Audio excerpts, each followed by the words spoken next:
सांगतो. 94 सालामध्ये माझं गाणं होतं वाडीला आणि माझ्यानंतर महाराजांचं प्रवचन होतं. अर्थातच प्रवचन ऐकायला मी थांबणार, ते टाकून जाणारच नाही, कारण तो प्राण आहे. कीर्तन प्रवचन हे तर मुख्य माझ्या आवडीचा विषय. गायलो बुवा साथीला स्वतः, साथीदार सगळे चांगले. गाणं तेव्हा तितका तरुण होतो माझं, त्याच्यामुळे किती गाऊ काय करू असा तो सगळा एकूण आविर्भाव. गायलो, माझं गाणं झालं आणि 7 वाजता महाराजांचं प्रवचन. आम्ही सगळे खाली बसलो ऐकायला. महाराज आल्याची ग्वाही झाली म्हणून उभे राहिलो आम्ही. चालीमध्ये, माणसाच्या चालीमध्ये त्याची साधना कळते. डौल, चालीचा डौल, ती साधना काय प्रकारची असेल त्या चालीलाच पहिला नमस्कार केला की वास असं असावं तरी असं. आयुष्यात होईल का नाही माहिती नाही, पण झालो तर असं व्हायला पाहिजे. आले की दंड देवीला दाखवून व्यासपीठावर आले. एकदा समोर सगळ्या श्रोतृवर्गाकडे नजर, आत्मविश्वास पूर्ण बसले. तानपुरा वगैरे काहीही नव्हता, पण ह्या श्लोकाची सुरुवात झाली. ज्या ज्या मन त्या क्षणी माझा सगळा भ्रमनिराश झाला. जे मी अगोदर 3 तास काही गायलो असं म्हटलं होतं ते सगळं विरघळून गेलं, पूर्णपणे नाहीसं झालं. आणि एक खात्री पटली की अखंड रियाज आणि अखंड चिंतनाने घेतलेल्या विषयाच्या आवाजाला जवारी कशी येते. तंबोरे मागं 4 वाजतायत असा महाराजांचा आवाज ऐकल्यानंतर वाटलं तो शहारा अद्यापही माझ्या अंगावर आहे, आत्ताही आहे. आणि म्हणून सकाळी असो, दुपारी असो, संध्याकाळी असो, रात्री असो, केव्हाही गाण्याची बैठक असो, मी हा श्लोक या रागातच म्हणतो. कारण तो बदलायची ताकद तर सोडा जो, पण ते नादमाधुर्य येऊ शकत नाही आमच्याबरोबर, म्हणून त्यांना प्रणाम.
अशीच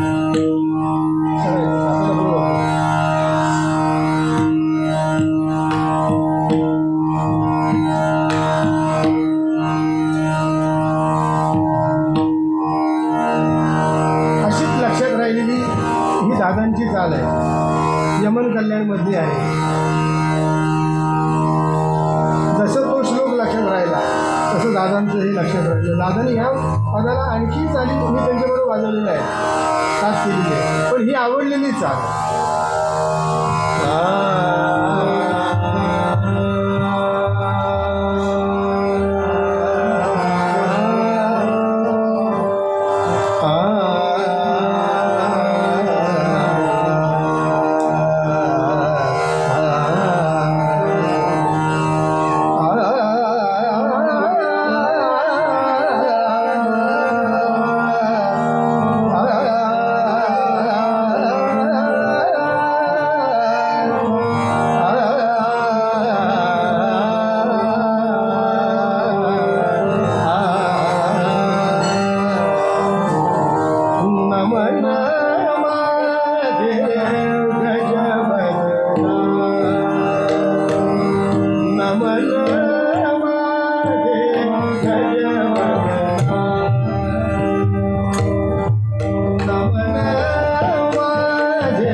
प्रत्येक शिकानंतर एक शांतता पसरते, ती सुद्धा आवश्यक असते. की टाळ्या वाजवायची सुद्धा भान राहत नाही, हे खरं यश असतं असं मी मानतो. एका जनार्दनी जनार्दनी जनार्दनी सद्गुरु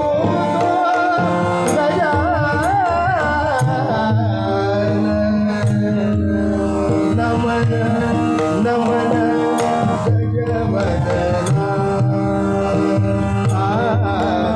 नमन माझे गजवदना नमन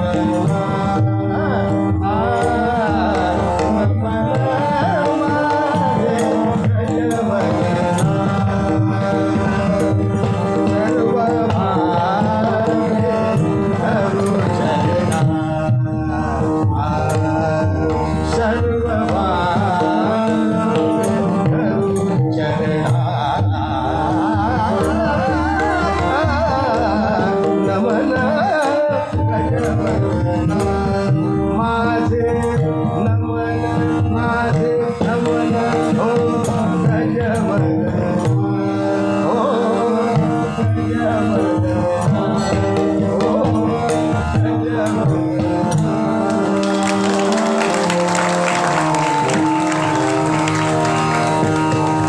रामरायांची करुणा वाकूया. आता एवढा वेळ नाही गाणार, हे नमन होतं म्हणून जरा एवढा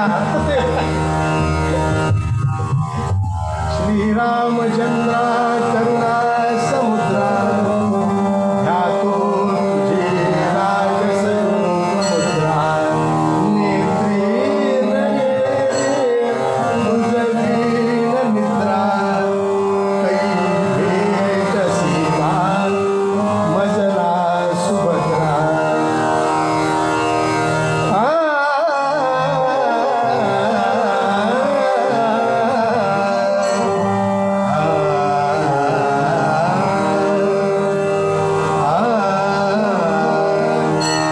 आरंभी वंदीन आरंभी वंदीन अयोध्येचा भक्ताची भक्ताची भक्ताची भक्ताची पावत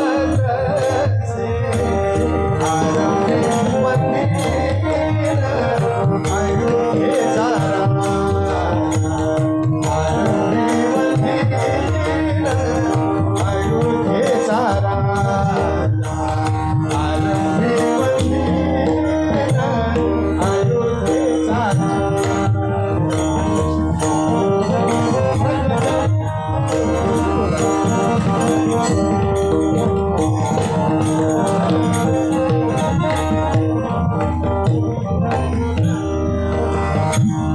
पावतसे संकटी निर्वाणी पावतसे संकटी निर्वाणी पावतसे संकटी निर्वाणी राम नाम वाणी राम नाम वाणी उच्चारिता राम नाम वाणी उच्चारिता आरंभी वंदीन अयोध्येचा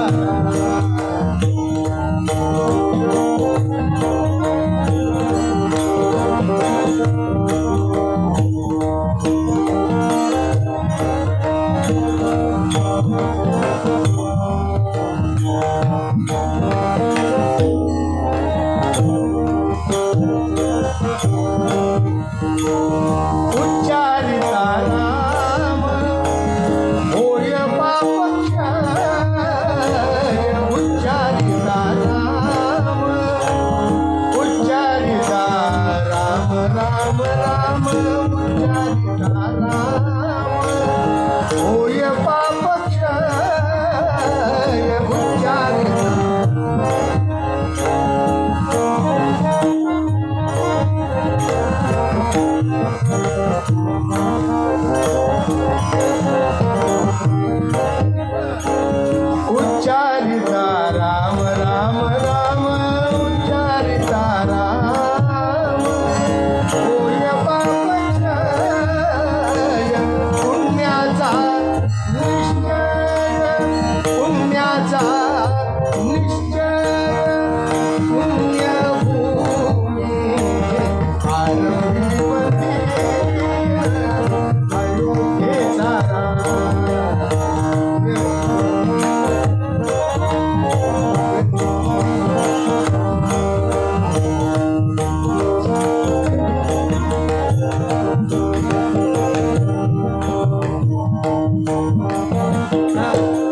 महत्वाचा शब्द आहे, तिथेच तोड आली पाहिजे. बाबा वाक्यप्रमाणे म्हणून जिथे शेवटी तोड घ्यायची तशी नसते घ्यायची. त्या ओळीतला जो महत्वाचा शब्द आहे तिथेच तोड आली पाहिजे, म्हणजे ती हायलाईट होते. आरंभी वंदीन, आरंभी वंदीन, आरंभी शेवटी नाही. आरंभी आत्ता मला आरंभी वंदीनं सांगायचं. अयोध्येचा राजा महत्वाचाच आहे, त्याचंच वंदन आहे. पुण्यभूमी पुण्यवंताची आठवे, पुण्यभूमी पुण्यवंताची आठवे, पापिया नाठवे, पापिया नाठवे, काही गेल्या आरंभी वंदीन अयोध्येचा.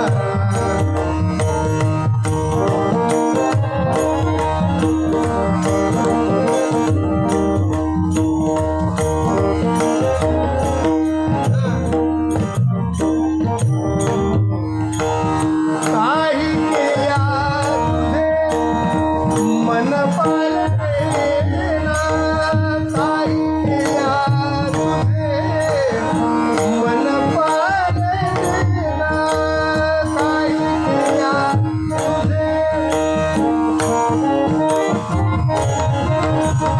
काही केल्या तुझे मन पालवेना, मन पालवेना.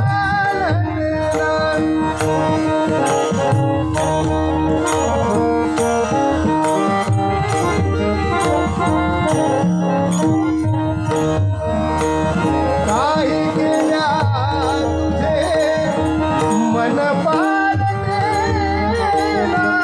मन पालवेना.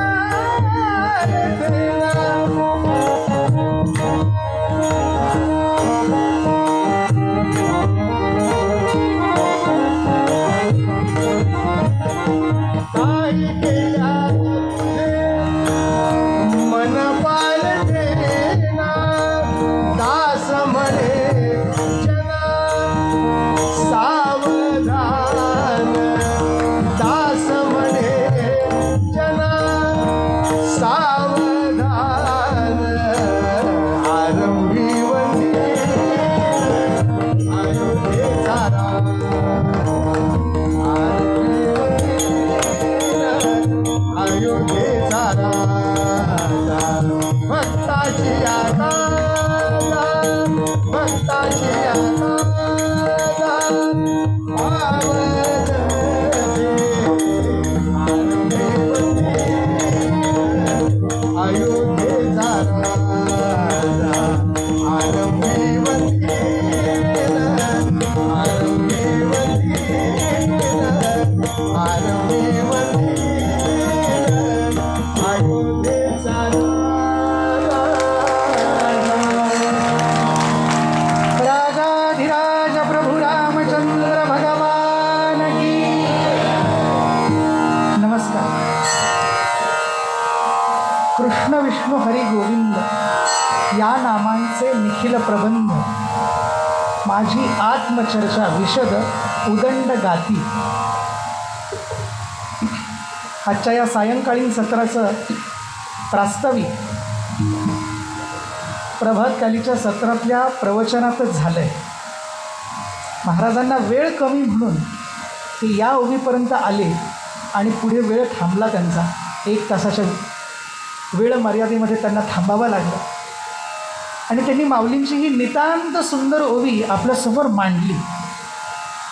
परमपूज्य सद्गुरू श्री मामासाहेब महाराज आणि परमपूज्य सद्गुरू श्री शरीरदादा महाराज त्या दोघांनी असं सांगितलं की ही भक्तिशास्त्राची एक सीमेची ओळी आहे. कृष्ण विष्णू हरी गोविंद या नामांचे निखिल प्रबंध, माझी आत्मचर्चा विशद उदंड, शेवटचा शब्द आहे गाती. भगवंतांची कथा कीर्तन हे गायनाचं आहे, हा गाण्याचा प्रकार आहे. आणि तो कसा? भगवंतांच्या नामोच्चारानेच पुढे पुढे सरकणारा. मंगलाची व्याख्या करताना असं सांगितलं, मंगलाची आवश्यकता अशी सांगितली की प्रारंभी, मध्याला आणि अंताला मंगल असावं. आणि या मंगलात कीर्तनामध्ये आपण भजनाची योजना केली आहे, नमनाची योजना केली आहे.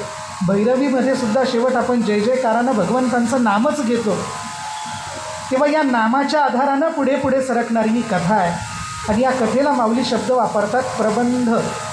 सुनियोजित गायन प्रकारांनी भगवंतांची स्तुती, भगवंतांची कथा ज्या आडाख्यात बांधलेली असते, माझ्या अल्पज्ञानाप्रमाणे सांगतोय, याला प्रबंध म्हणावं. या प्रबंधाचेच म्हणजे या कथेचेच 3 पद्धती भारतीय समाजात रूढ आहेत. त्यातली पहिली पद्धत आहे व्यास पद्धत. व्यास पद्धत म्हणजे ज्यामध्ये बसून प्रवचन केलं जातं, तत्वविचार मांडला जातो. दुसरी पद्धत आहे नारद पद्धत, जिथे आपण आधी नारदीय पद्धतीचे किंवा कुठल्याही पद्धतीचं कीर्तन हे नारदीय कीर्तनच असतं. ती नारदांनी घालून दिलेली पद्धत आहे. आणि तिसरी पद्धत आहे हनुमत कीर्तन. गायनाचे आणि नटनाचे ही जी ओवी सकाळी सांगितली, त्यात नृत्याचा उल्लेख आला. त्या नृत्याचं प्राबल्य किंवा नृत्याचं आधिक्य या हनुमत पद्धतीत असतं. हनुमत म्हणजे हनुमंतरायांशी ती संबंधित आहे. आणि भगवंतांसमोर नाचत नाचत कथेकरी किंवा वेड्या वाकड्या उड्या मारत ते कथेकरी ती कथा पुढे नेतात. श्री साईनाथांच्या चरित्रामध्ये अशा पद्धतीच्या कीर्तनाचा उल्लेख आलेला आहे. बाबांच्या समोर अशा पद्धतीने उड्या मारत भजन होत असे असा उल्लेख आहे. आज आपल्याला जो प्रकार बघायचा आहे तो आहे नारद पद्धतीचा. या नारद पद्धतीमध्ये सुद्धा अनेक उदंड गायन प्रकार आहेत, पद्धती आहेत, अजूनही उपप्रकार आहेत. सांप्रदायिक वारकरी कीर्तन, नारदीय कीर्तन, गणुदासी कीर्तन, आज सकाळी आपण बघितलं नाथ संप्रदायी कीर्तन. यात जर गायन आलं नाही तर आपल्यातले बुजुर्ग म्हणतात की याला कीर्तन कसं म्हणावं, याला व्याख्यान म्हणावं लागेल. परमादरणीय कैलासवासी डबीरबुवा पण म्हणायचे, प्रभंजन दर 15 मिनिटांनी काहीतरी आवाज झाला पाहिजे, तू गायलं पाहिजे, तू बोललं पाहिजे, बोलता बोलता गायलं, गजर म्हण, ओवी म्हण. याचाच अर्थ हा गायनाचा प्रकार आहे. गायनाचे अंगी शक्ती अद्भुत हे रंगी, माफ करा मलाच. आणि हे गायन आपलं गायन कौशल्य मांडण्यासाठी नाही, तर भगवंतांची भक्ती प्रकट करण्यासाठी आणि कीर्तन माध्यमातून आपण जे उद्बोधन प्रबोधन करणार आहोत त्याला नटवण्यासाठी, सजवण्यासाठी आणि तोच विचार अलंकारिक पद्धतीने आपल्यासमोर मांडण्यासाठी भक्तिरसानं भरलेलं गायन आपल्यासमोर मांडायचं आहे.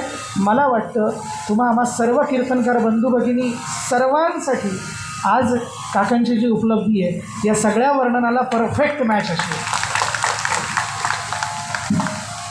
त्यांना माझ्या या बोलण्यातनं, संवादातनं व्यक्त करायचं, त्यांना बोलतं करायचं. खाजगी बैठकीत जे चालतं, मग आम्ही म्हटलं याला थोडं फिल्टर जर लावलं तर ते सगळ्यांचंच कामच आहे. फिल्टरचा अर्थ समजला काहीला.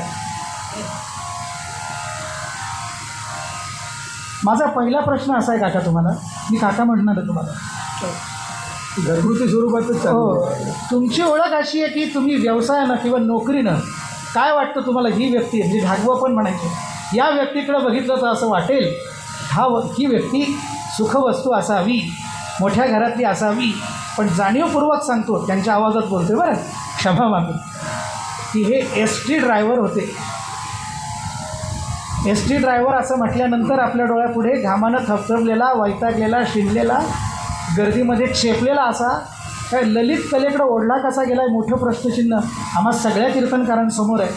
पहिला प्रश्न असा आहे की तुम्ही या कीर्तन क्षेत्रात कसे आलात, तुम्ही हे शिक्षण कुठून मिळवलं, आणि ही कराडकर पठडी, घाग बुवा याकडं कसं वळालात, म्हणजे काय अशी घटना प्रसंग काय की इकडे यावं असं वाटलं तुम्ही?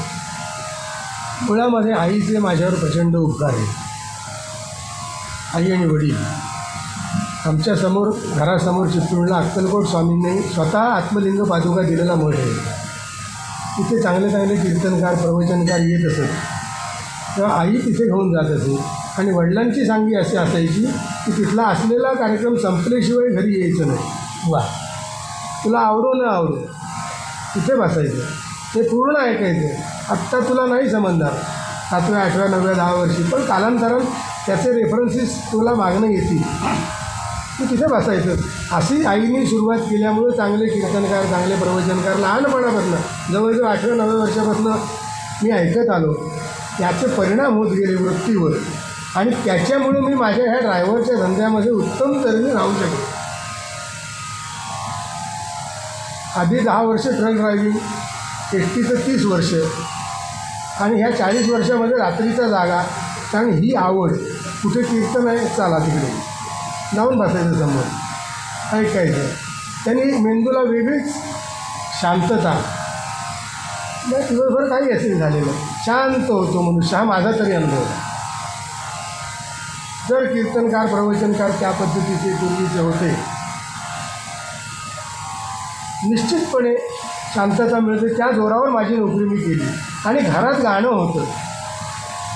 ते कोण गायचं? चुलते वडील माझे उत्तम गात असत, पेटी तबला उत्तम वाजवीत असत. त्यांना एक नजर होती की काय स्वीकारायचं काय नाही. त्यांचं एक साधं समीकरण असं होतं की 1 तास तुला जर गायला दिला तर तू किती गाणी गाणार आहेस? 1 तासामध्ये तू किती गाणी गाणार आहेस? तर त्यावेळी त्यांनी सांगितलं 12 गाणी गाईन, 5 मिनिटाचं एक गाणं. उलटं कर समीकरण ते, 5च गाणी गा, 12 मिनिटाचं एक गाणं. त्याच्यासाठी विचार कर, त्याच्यासाठी भरपूर ऐक.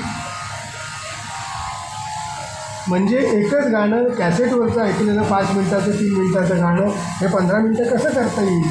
पुनरावृत्ती टाळून होता होईस तो. हे त्यांनी शिकवलं, त्यांनी दिलेली नजर, आईचा आवाज. आणि चुलते माझे जवळजवळ 12 वर्ष 15 वर्ष जयपूर गायकी शिकले होते, पण दम्यामुळं त्यांचं पुढं काही झालं नाही. त्यांनी तो विषय पण त्यामुळं शास्त्रीय संगीत ऐकायची सवय घरात ते रियाज चालूच असायचा होतो. त्या एका सतत कानावर पडायचं त्याचा परिणाम आहे. पण होणार मी काय होतो हे त्याने ठरवलेलं होतं ना. त्याच्यामुळं शेजारी ट्रान्सपोर्टचा बिझनेस, गाडीची ओढ भयंकर, म्हणून क्लीनर राहून ड्रायव्हर झालो. मोटर ड्रायव्हिंग स्कूलचा नाही, जसं हे तसंच ते क्लीनर ते करून ड्रायव्हर झालो. तिथेही भगवंतान सांभाळलं. आणि हा ओढा मूळ सांगितला असा, त्या घरातनं आलेला ओढा आईच्या पोटातून येतानाच घेऊन आलेलो होतो ते. त्याच्यामुळे ते साहजिकच कीर्तनामध्ये घातबुवांची भेट तुमची कधी जाईल? ती अशीच थोडासा अपघात म्हणावा लागेल. माझे वडील जेव्हा गेले कैलासवासी झाले त्याच्यानंतर मी आईला सांगितलं, तू बसून राहिलीस तर खचशील, त्यापेक्षा तुला परमार्थाची आवड आहे, तू यात्रा कर, तुला जमतील तशा. ती त्याच्यानंतर आई जवळजवळ 22 वर्ष फिरली आणि त्यावेळेला वाडीत ती जायची, 8-8, 15-15 दिवस राहायची. ती बुवांकडे जायची. तिथे बुवांची तिची पहिली ओळख झाली. आणि तदनंतर बुवा जेव्हा चिपळूणला आले मठात कीर्तनाला, तेव्हा पहिलं कीर्तन मला अजूनही आठवतं आहे. तानपुरा ॲकॉस्टिक तानपुरा मांडीवर घेऊन 3.5 तास मी मांडी न मोडता फक्त तानपुरी साथ केलेली आहे. दादाने सुद्धा तर म्हणून सांगितलेलं नाही, फक्त ते ऐकत होते. त्यांचं मी ऐकत होतो. सॉरी, तानपुरा मी अखंड 3.5 तास ही अशी, त्याच्यात बदल नाही. जोपर्यंत कार्यक्रम संपलेला नाही तोपर्यंत मांडी मोडायची नाही. आसनं 25 नाही. ती ओळख जी झाली तिथून मग बाळासाहेब आलासकर यांची 10 लोकांची नावं घ्यायला मला खरंच काही वाटतं मनापासून. कारण ज्यांनी मला आज इथपर्यंत आणून बुवांजवळ आणून सोडलं मी, की दादा तुम्ही जमता आता वयाच्या डायबेटीस वगैरे ऐकून ह्या हिशोबाने, तर शेंबेकर पेटी वाजवून गातात, तुम्हाला मध्ये विश्रांती मिळेल, ह्यांना एकदा घेऊन बघा, कोणीतरी असा लागतो. तो ते बाळासाहेब आलासकर. पहिलं कीर्तन देवळ्यात वाजवलं मी. कुठल्या देवळात? देवळं म्हणून गाव आहे आपलं, साखरपेठ. संध्याकाळचं असं मी मोरड्याला कीर्तन वाजवलं जातं. ते गंगाधर बुवा व्यास मंडळी समोर सगळे बसलेले, या सगळ्या लोकांची कीर्तनं वाजवली. कीर्तन हा विषय अत्यंतिक जिव्हाळा असतो. कीर्तन आता कुणाचंही असू दे, आपण जायचं नाही, त्या साथीदाराला विनंती करायची, मी सेवा करू का साथीची, बसायचं आणि कीर्तन वाजवायचा आनंद लुटायचा. ते गंगाधर बुवांची कीर्तनं वाजवायला जात असे मी पलीकडे देवळं. तिकडची कीर्तनं दादांकरता संध्याकाळची होती, त्यांना जागरण नको म्हणून. मग आम्ही जिथे होतो तिथे कीर्तन रात्री 11, 11:30 वाजता. ते आमचा कोकणातला रिवाजच येतो. 1:30 वाजता बुवाचा आवाज गळ्यात यायला लागला, बुवा चला. ते बुवा जो म्हणून कीर्तनकारांबद्दल मला नितांत आदर आहे. खरंच त्यांचं कर्म तेच जाणून. 1:30 वाजता गळ्यात गळा साखळला की काही उभी राहायची वेळ आहे का. आणि दुसरी गोष्ट अशी की ज्या कीर्तनकारांना आपण पैसे खर्च करून आणतो, त्यांना मानधन देऊन, आधी तेवढं नव्हतं, पण जे काही देत होते ते, मग त्या कलाकाराच्या कलेचा आनंद तरी आपल्याला घ्यायला मिळायला हवा ना. तो रात्री 1:30 वाजता मिळेल, असुरी आनंद. पण त्याही वेळेला ही मंडळी उभी राहत असत रात्री 1:30 वाजता. आणि जसं काय आत्ता संध्याकाळचीच वेळ आहे, म्हणजे आई नाही याच्यातली काय म्हणतो ठरवलेली म्हणजे संध्याकाळची असं म्हणू आपण वेळ, किंवा कीर्तनाच्या वेळेत उभा आहे अशा स्टाईलमध्ये उभं राहून 3-3, 3.5, 4-4 तास ही मंडळी कीर्तनं करत होतं. आणि आत्ता समोर बसलेले आहेत आदरणीय ढोलेबुवा, संजयबुवा आहेत, शेखरजी आहेत समोर व्यास, ही मंडळी करीत असत अशा 8-8 दिवस. आणि हा रोज तितक्याचाच तडाखा 1:30 वाजता रात्री. म्हणून कीर्तनकारांबद्दल मला नितांत आदर त्या गोष्टी करतात. कारण कुठल्या साथीदार कसे असतील काही माहिती नाही, ते विचारायचं. हां, ते पुढे जाणार. तर त्या प्रश्नाचं काय, माझा प्रश्न असा आहे की घाटबुवांची पहिली भेट कुठे झाली? ती जी भेट झाली देवळ्यात संध्याकाळी. इकडचं रात्री असल्यामुळे देवळ्यात संध्याकाळी कीर्तन वाजवायला गेलो. त्याला बाबूराव गुरव, उत्तम तबलजी जुने. आणि मग मला बघितल्यावर बाळासाहेबांनी सांगितलं राजाभाऊनं आणले बसा. ही पहिली साथ त्या दिवशीला संध्याकाळी पहिली भेट, आणि त्याच दिवशी साथीला बसवलं. त्याच दिवशी बापू काय की बाळासाहेबांनी सगळी बॅकग्राऊंड सांगितलेली होती. आणि मी कीर्तनं वाजवीत होतो. आनंदबुवा म्हणा, जोशी, पंढरपूरकर मंजूर शास्त्री बुवा, आपले प्राईविकर बुवा, मग कीर्तनं प्रत्येकाची हौसेने वाजवलेली आहेत. मी तो माझा उद्योग नव्हे, पण हौस. त्याच्यामुळे कीर्तन हा माहिती होता. सुंदर बुवा, कालच त्यांचा स्मृतिदिन होता, त्यांची कीर्तनं असे कीर्तनं वाजवली होती मी. त्याच्यामुळे बाळासाहेबांनी सगळी बॅकग्राऊंड सांगितलेली असे मग बसा सुरुवात झाली. आपला भीती नाही, मोठा मनुष्य आपण एकदम आलो बसायला सांगितलं नाही ताबडतोब झपकत. पहिली भीती बाबूरावांनी घालवली मी. जय जय राम सुरुवातीची जी झाली सुरुवात, पहिला जो धीन पाडला त्या धीनपासून जो एक त्यांनी बाबूरावांनी 6 आवर्तनाचा परिणाम हा वाजवलेला वादळासारखा. बुवा जागेवर शांत झांग चालू, कुठेही हल्लेलं नाही, कुठेही काय म्हणतो ताण नाही. डबलजी उठले कसं जाऊ तोंड देऊ अभ्यास. आणि असं येऊन ते आल्याबरोबर एकदम दोघंजण एकदम सरळ.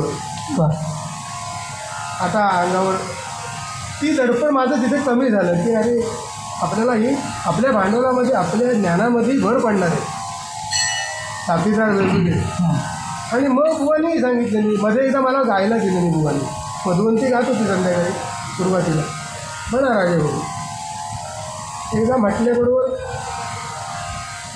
मग अखंड कीर्तनभर मध्ये सुरू झालं. ती जी सुरुवात झाली ती पुढं 22 वर्ष कंटिन्यू नव्हे, परंतु जास्तीत जास्त 22 वर्षातला जास्तीत जास्त कालावधी. कारण नोकरी होती माझी, त्यात भगवंतांनी मला कृपा अशी केलं, मला आजारी पाडलं पूर्णपणे बेड रेस्ट, मणके एसटीचा प्रसाद. त्याच्यामुळे ते मला ऐकतं कारण मिळालं. 10 महिने बेड रेस्ट झाली. त्याच्यामुळे मग दादाने सांगितलं मी, राजेभाऊ आपल्याला जायचं आहे, लगेच सर्टिफिकेट बेड रेस्ट उचलायची बॅग त्यांच्या मागणं सुरू. असं म्हणजे बुवांनी पहिली साथ ज्यावेळेस तुम्ही दादांना केली त्यावेळेस दादांनी तुमची परीक्षा घेतली नाही, तर आपल्या कुटुंबातल्या सदस्यासारखं सामावून घेतलं तुम्हाला. या पठडीचं वैशिष्ट्यच आहे असं मला वाटतं. मी साथीदाराकडे बघून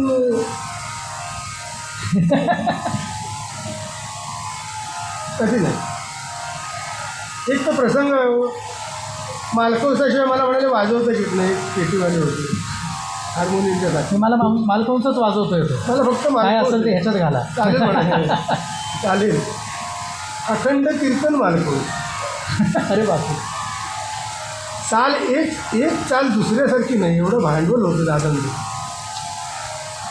एक चाल मालकवसाची दुसऱ्यासारखी नाही, फार मोठीच मंडळी. या सगळ्या कीर्तनामध्ये या कीर्तनातल्या संगीताला शिस्त देण्याचं काम या पठडीनं केलं असं निश्चित. आम्ही सगळे आभागी आहेत. आमची पिढी जास्तीत जास्त या सगळ्या मोठ्या मंडळींना ऐकल्याचं भाग्य नाही आम्हाला. तेव्हा ज्या काही रेकॉर्डिंग यूट्यूबच्या माध्यमातून ऐकतो आहे, एक शिस्तबद्धता, करारीपणा, त्यांच्या गुरूंचा त्यांच्यावर असलेला आशीर्वाद त्यांच्या सादरीकरणातून जाणवतो. आणि ते गाणं आपण आत्मसात करावं इतकं ते सोपं करून, एक क्लिष्ट गोष्टसुद्धा सोपी करून ते मांडतात. तर खासियत त्याची अशी आहे की कराडकर पठडीमध्ये गायली गेलेली नमनं, जे रामकृष्ण हरी आपण जे म्हणतो, त्या नमनाच्या गायनासाठी एक प्रश्न असा आहे, पण तो प्रश्नाचं उत्तर देऊन या वेळेप्रमाणे आपण राग निवडून एक नमन आमच्यासमोर त्यातल्या त्यात प्रसिद्ध असलेलं मुलतानी रागातलं आम्हाला ऐकायचं आहे. फक्त एक की वेळेप्रमाणे राग निवडावा का, किंवा आम्हाला जर एकच राग येत असेल तर आम्ही प्रत्येक वेळी कुठेही कीर्तनाला उभे राहिलो तर त्यातच नमन गायलं तर चालेल का? किंवा सकाळी आदरणीय आपळेबुवा म्हटले की 750 राग शिकायची गरज नाही, निदान 10 राग यावेत. ते कसं ते सगळी जंत्री जुळवायची आम्हाला जर एकच राग येत असेल तर? गंमत अशी आहे, कीर्तनामध्ये मुळात भक्तिभाव महत्त्वाचा आहे, शास्त्रचर्चा नाही. ती जरा थोडी दुय्यम आहे पुढं. पण तुम्ही जर अभ्यास केलेला असेल, अभ्यास करावा ना. कारण ऐक्यू गायलेला यमन, ऐक्यू गायलेली मुलतानी, ऐक्यू गायलेली मधुवंती आणि त्याचा अभ्यास करून गायलेली मधुवंती हे फरक पडतो. हो, अभ्यास असावा जरूर, पण एकच जर येत असेल ना तर त्याच्यासाठी काही भगवंत नको म्हणणार नाही हे, कारण भक्तिभावाचा विषय आहे तिथे. पण असावेत एक 10 राग 25 राग मकरंद बरोबर ना.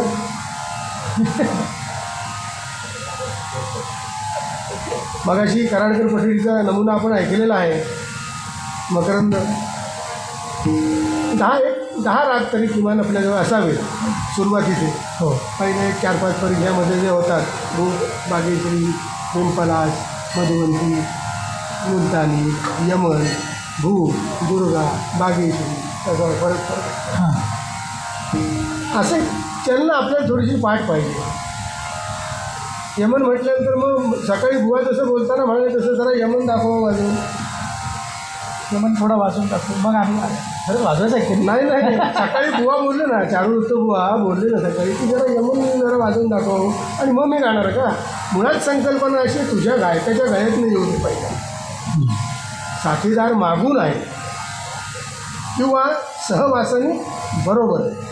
सहवास आहे ते बरोबर आहे, बघितल्यावर कळतं त्याला. सहवासो मी जाणार, सहवासी विषय.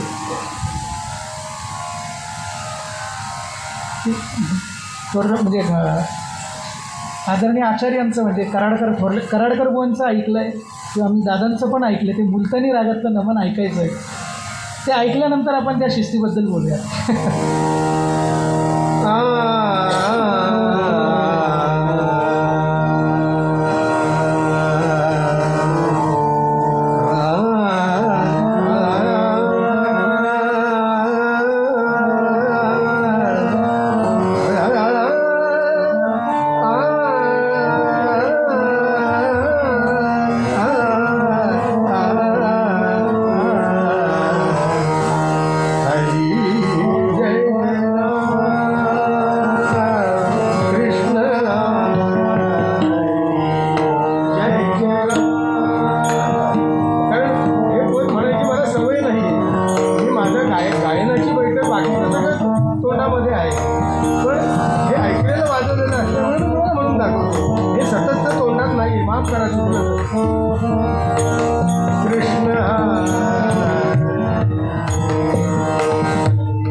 नव्हता पण वाजवलेला असल्यामुळे हो. मुलतानी रागाबद्दल तुम्ही एक आठवण मागे सांगितली तुमच्या तोंडून ऐकायची. ती चाल या पठडीत आली कशी?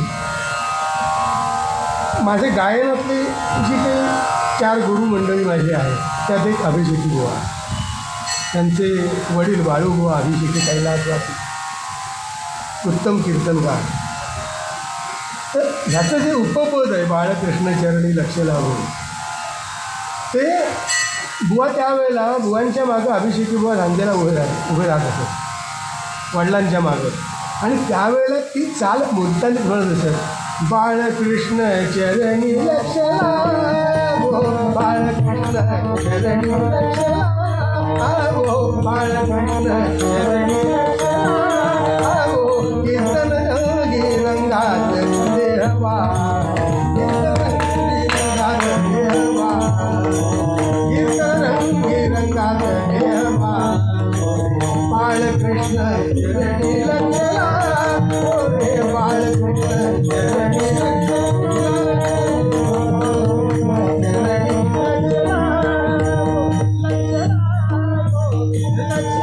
आता ही चाल बाळूबुवा सुद्धा एकतालाच म्हणत असत, बाळकृष्ण चरणी लक्ष लावो, बाळकृष्ण चरणी लक्ष लावो, बाळकृष्ण चरणी लक्ष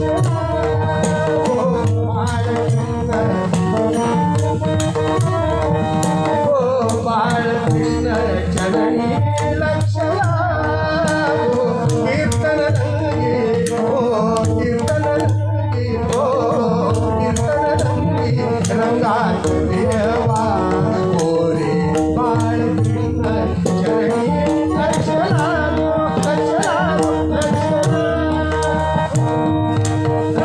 तुम्ही म्हणालात हे बाळकृष्ण, पण आम्ही काही लोक नाट्यसंगीतात गेले, काही आठवलं काहीतरी? तर ती स्मृती म्हणून, वडिलांची स्मृती म्हणून ज्यावेळेला अभिषेक रंग नावाचा कार्यक्रम आम्ही केला, तेव्हा माझे प्रवचनकार बंधू धनंजय चितळे त्यांनी या सगळ्या इतिहासाचा मागोवा जेव्हा घेतली, त्यावेळी त्यांना असं ही जी आत्ता घटना सांगतो ही त्यांच्या वाचनात आली माहिती. आणि म्हणून बुवांचं स्मरण, वडिलांचं स्मरण राहावं म्हणून अभिषेकी बुवांनी एक चाल दिलं नाही, आपल्याला माहिती आहे ती संध्याकाळची वेळ. नको आठवू म्हणेल मी आता, नको विसरू नाही. हां, बोलण्यात सतत बोलायची सवय नाही हो, त्याच्यामुळं म्हणून हा पुन्हा आदराचाच विषय आहे. कीर्तनकारांविषयी बोलतात तासन तास. तुमचं हे जे बोलणं आहे, विवेचन जे आहे, यातनं एक कळतं की संगीत हे कीर्तनातून नाटकात गेलं. 100%. अहो 10 वाक्य एखादा मुद्दा आपण पुढं श्रोत्यांना पटवताना 10 वाक्यात तो समजत नाही, तो गाण्यातल्या 4 ओळी काव्यामध्ये तो समजतो. आणि त्याला उत्कृष्ट संगीत जर असेल, गायकी जर त्या पद्धतीची असेल, तर ते लगेच समजतं. 4 ओळी बाळकृष्ण चरणी आता पुढं नको विसरू संकेत मी, हे समजा पराशरांची भरपूर वेळ बोलला असता काही, पण तिथे पद घातल्यामुळं आणि बुवांचं वडिलांची आठवण कुठेतरी ती तरती राहावी म्हणून ती इथे नको विसरू संकेत तृषित आहे मी, तृषित आहे मी तुझ्या दर्शना, तृषित आहे मी तुझ्या दर्शन. आणि ह्याचा अर्थ, हे पद ऐकू नका, ह्याचा अर्थ आपल्या अध्यात्माकडे घ्या ना. तृषित आहे मी तुझ्या दर्शनाचा, तो उपाय तिथे आपण अर्थ घेऊ तसा आहे. पहाटे उठलोय आम्ही हनुमान जयंतीच्या कीर्तनाला, कुठं हवा ते पण काय सांगणार आहे. कीर्तन सुरू करायचं, पहाटची वेळ आहे. नमन कुठल्या रागात तुम्ही ऐकलं पहाटे जे तुम्हाला आवडतं? मला गुणकलीमधलं नमन अतिशय आवडतं, कारण कमी सूर आहे पण अर्थता आहे. अर्थता म्हणजे दिनवाणी नव्हे. व्यक्तीसाठी पहाटेची वेळ 4ची असं तुम्ही गृहीत करा. 4 वाजलेत पहाटे ललिताला आपण उभे होतो. आम्ही वाजवलेलं आहे पहाटे 4-4 वाजता ललित. पण इतकं सुंदर वाटायचं सूर तो दुवांचा आणि तो राग. आणि पहिलं जे पद असतं त्याच्यामध्ये साधारणपणे कोणीही कसली गडबड करू नये, गायकांनी नाही आणि वादकांनी नाही. कुठल्याही प्रहरातल्या नमनाच्या वेळेला सुरुवात असते, विनवणी चालू झालेली असते, सगळ्यांची चित्त एका ठिकाणी येईपर्यंत. गाण्याचा वापर जो आहे कीर्तनामध्ये हा आम्ही सगळे वेगवेगळ्या ठिकाणाहून आलेले असतो. इथे कीर्तनाला रिहर्सल नाही, बरोबर. आधी 2 ग्रीन रूम आहे, मी आज हे म्हणणार आहे. इथे उभं राहिल्यानंतर बुवा जे सुरुवात करतील ते साथीदारांनी झेपवायचं. नाही झेपलं तर आजच्या पुरता विषय संपला, उद्या ते रिपेअर नाही होत, बरोबर. त्याला मग उद्या हां असू दे, चलता आहे, रिपेअर करा. हे पहाट आहे. साधारणपणे मागच्या कुठल्याही कार्यक्रमाची भैरवी होऊन गेलेली आहे. भैरवीला सदा सुहागन म्हटलेलं. तिथून सुरुवातही होते, तिथे संपतही. मग पुढं रामकली भैरवाचे प्रकार येतात. गुणकली येतो पहिला. सारे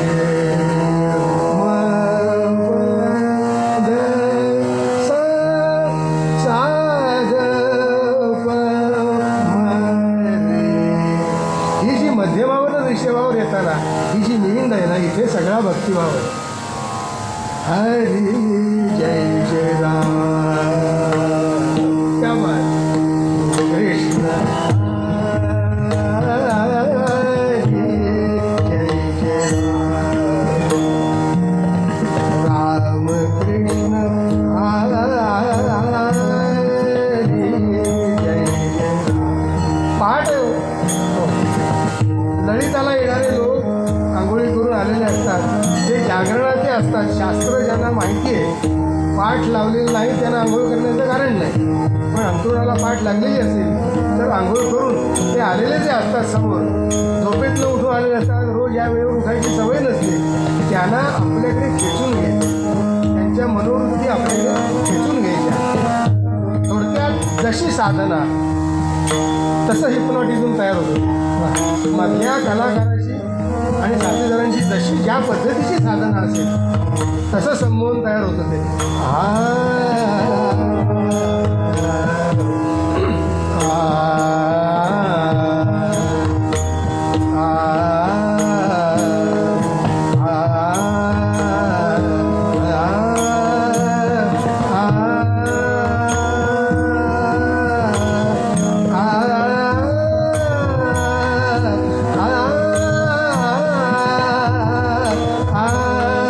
आणि मग मध्येच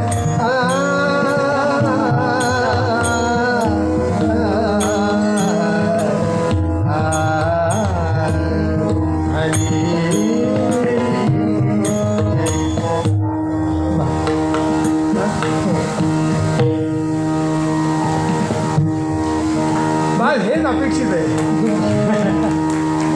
खरं तर चर्चेमध्ये दुपारी नमन कुठल्या रागात गावा असा होता, पण आमच्या हरिभक्तीपरायण मकरंद बुवांनी श्यामकल्याण रागात इतकं सुंदर नमन दुपारी मांडलं, त्यामुळं आम्ही आता पुढे सरकतो. नमन या पद्धतीनं ऐकतोय तुमच्याकडनं. एक अनुशासन तुमच्या गळ्यातनं आम्हाला ऐकायला मिळतं. तुमचं प्रथम ऐकलेलं नमन माझे गजवदना हे पद, हा अभंग, त्याच्यानंतर गायलेला अभंग आरंभी वंदिनं, तर त्यामध्ये कुठे आम्हाला भीमसेनजी दिसले नाही, तुम्ही दिसलात. यामध्ये सुद्धा संगीतकारानं चाल लावलेलं पद गाताना कळतं की त्याला एक बांधणी आहे पक्की. रामकृष्ण हरीला त्या कीर्तनकाराचा नजरिया चिकटलेला असतो. तर तो कुठला नजरिया तुम्हाला, म्हणजे त्याआधी अजून एक प्रश्न त्यात मी विचारणार आहे की हा असा नजरिया तुम्ही शिकलात या घातबुवांच्या किंवा कराडकर पठडीकडनंच, यांनाही ते संस्कार व्हावे म्हणून कुठलं घराणं असं कारणीभूत होतं? मुळामध्ये पोटातून येताना काहीतरी आणावं लागतं. भगवंतानं ते मला दिलं ना, त्याच्याबद्दल मी रामरायाचा आभारी आहे. पैलू पडले कराडकर पठडीमध्ये होतंच, त्याला झळाळी कराडकर पठडीमधनं, कराडकर पठडीमधून त्यांचा अभ्यास करताना, बुवांच्याबरोबर साथ करताना ही सगळेच कीर्तनकार बहुतेक ते कीर्तनकारांना मी साथ केलेली आहे. कालचा शब्द मी वापरणार नाही. वापरू नये या जागेवर, कारण की ठीक आहे, तो साथ केलेली आहे. आणि मधला तो आपला गुरु, हे आमचे गुरुजन सांगत असत, जो मध्ये आहे तो आपला गुरु आहे. मग तो आजचा असेल नाही तो पूर्वीचा असेल, 70 वर्षाचे असतील किंवा आत्ता तो 17 वर्षाचा असेल, पण मध्ये आहे ना तो गुरु आहे. साथीदारांचं भान, मी पहिला साथीदार आहे. पहिल्यांदा तबल्या साथी केल्या, मग हार्मोनियमच्या बैठकांना साथी केल्या, मग ऑर्गनच्या नाट्यगीतांना, नाटकांना, कीर्तनांना साथी, असा प्रवास झाला माझा. त्याच्यामुळे साहजिकच आणि प्रवचन ऐकली चांगल्या चांगल्या लोकांची. आधी कराडकर पठणीमध्ये वेगळं प्रवचन ऐकण्याचं कारणच नाही. इतकं खोलात जाऊन तो पूर्वर आहे की तुम्हाला जे पद तुम्ही गायला घेताय त्याच्यामध्ये एखादा आलेला प्रसंग हा तुमच्या आयुष्यात जर घडलेला असेल तर त्याच्याशी तो निगडीत असेल तर तुमच्या गळ्यातनं तसं येतच ते. बरोबर, येतच. त्याच्यासाठी काही साहस करावे लागत नाही. थोडा मागं जाऊन एकच सेकंदात 2 मिनटं नको, 1 मिनिट भरात तुम्हाला दाखवतो प्रसंग कसा असतो. मुलतानी परत जरा थोडे तिथे जाऊया, लगेच परत येऊया.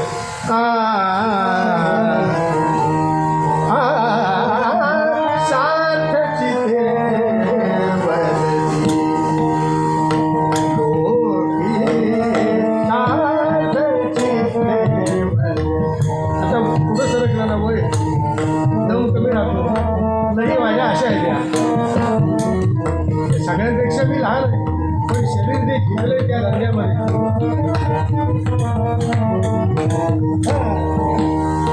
आता ह्याचा अर्थ थोडक्यात असा आहे, सार्थची ते वदती लोकी प्रारब्धाची गती न कळती,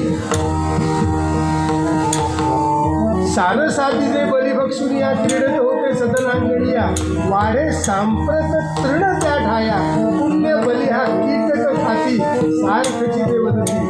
एक धनिक कफल्लक झाला दैवगती फिरल्यामुळं, असं वृक्षकटीचं वृक्षकटी नाटकातलं पद आहे.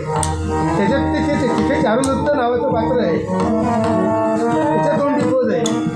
तो काय म्हणतोय की सार्थची ते वदती लोकी प्रारब्धाची गती न कळती. कसं आज माझ्याजवळ जेव्हा सगळं होतं, धनाढ्य होतो, त्यावेळेला लोक चाकर माणसं गरीब माणसं सगळी होती. पण मी जेव्हा कफल्लक झालो, माझ्याजवळ काही नाही उरलं याची खात्री जनमानसामध्ये झाली की आता काही नाही. त्यावेळेला माणसं तर गेलीच सोडून, पण दुपारी वैश्वदेवानंतर तो जो आविर्भाव मी बाहेर ठेवीत असे काकबली, तो पुण्यबली खायला कीटक यायला लागले. पूर्वी सारस पक्षी येत असत. सारस आधी जे बलिभक्षुनिया क्रीडत होते सदनांगणिया. पण आता काय झालं, माझं सगळं गेल्यामुळं आपण मराठी शब्द म्हणून मेंटेनन्स करता माझ्याकडे आता गडी माणसं नाही. त्याच्यामुळे साहजिकच जे सारवलेलं होतं पूर्वी, आणि सारस हा स्वच्छतेचा भोगता पक्षी आहे. स्वच्छता असेल तिथे तो येतो, तिथे हवीरभाग त्या सारवलेल्या जमिनीवर रांगोळी काढली तिथे हवीरभाग असायचा, तिथे असायचा. पण आता ते गेल्यामुळं तो स्वच्छता संपली, तो यायचा बंद झाला. मग आले कोण, तर पुण्यबली हा कीटक खाती. हा माझ्या आयुष्यात आलेला प्रसंग आहे. मला तिथे कुठेतरी ते भावलं की ज्या आईवडिलांजवळ, ज्या बापाजवळ पैसा नाही, त्याच्या मुलांना काही मात्र किंमत जगात नसते. नात्यात नाही, नात्यात तर नाहीच नाही, पण जगात सुद्धा, समाजात सुद्धा नाही. त्याच्यामुळे ते पद येताना तितक्या तीव्रतेने माझ्या गळ्यातून येतं की सार सा सार सा सार सा बलिभक्षुनिया क्रीडत होते सदनांगणिया, वाढे सांप्रत तृणत्या ठाया, वाढे सांप्रत तृणत्या ठाया, पुण्य बलिया कीटक खाती, साथची वदती, साथची वदती. हो. हा भाव झाला की तो त्याचा एक भाग होऊन किंवा तुमच्या आयुष्यात घडलेली घटना त्याच्याशी संबंधित केली तर ते आर्ततेनं येतं. तर प्रश्न असा माझा होता की त्याच्या जो राग मांडणीचा जो भाग आहे, एक एक एका कडव्याला एक एक एक एकपर्यंतची जी मजल आपण हळूहळू पुढे सरकतो, हे वैशिष्ट्य तुम्ही कसं आत्मसात केलं? बुजुर्ग लोकांचं गाणं, आज जी गाणी अभंग राहिली, ज्यांचं गाणं अभंग राहिलं, महाराज अभंग गाणं राहिलं, पंडितजी, जसराजजी, माझे रामभाऊ, अप्पासाहेब, ह्या लोकांची अभंग का राहिली? कारण त्या त्या रागामधल्या त्या त्या स्वरावरतीचा जो ठेराव दिलेला आहे, तो जर ठेराव नीट नसेल तर गुंडाळलं जातं होते. आणि मग त्याकरता ती शब्दयोजना कशी असते. बरोबर. संगीत दिग्दर्शक हे एक वेगळंच रसायन असतं, त्याला तिथेच दिसतं. जे न देखे रवी कवींच्या बाबतीत म्हणतो आपण, पण संगीत दिग्दर्शकाला दिसत असतं की इथे असं घ्यायचं आहे. तो गायकांचा गळा आमच्या भाड्याने घेतो आणि मी सांगतोय असंच गायचं इथे, मग तुला मी एवढी जागा ठेवणार आहे नंतर, पण त्या जागेचं सोन आपल्याला करता आलं पाहिजे. बरोबर. ते मला काय वाटलं तिथे, हा ह्या पूर्वसुरींचा ऐकून ऐकून तो संस्कार झाला की पुण्यभूमी पुण्यवंत अशी आठवे, पापिया नाठवे. म्हणजे काय, पापिया नाठवे पहा झालाय तिथे. पापिया नाठवे, काही केल्या नाही आठवणार, म्हणून काही केल्या तुझे मन पाळटना. कंठशोष करतायत प्रातस्मरणीय संत, पण आमच्या बुद्धीत काही फरक पडत नाही.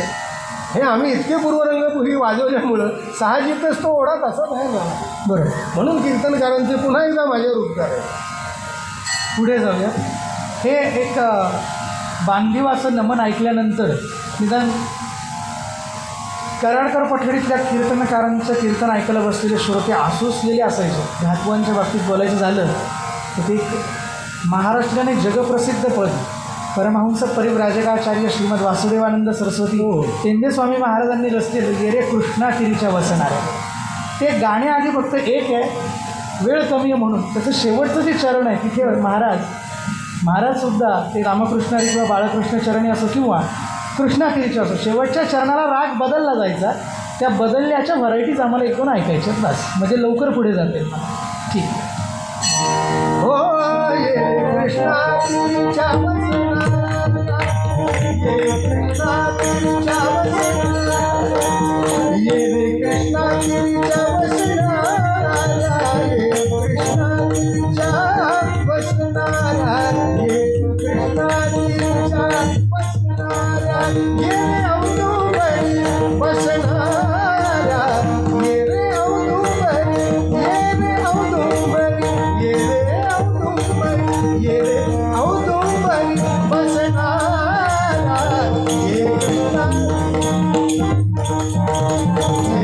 कृष्णागिरीच्या वसणाऱ्या, ये कृष्णागिरीच्या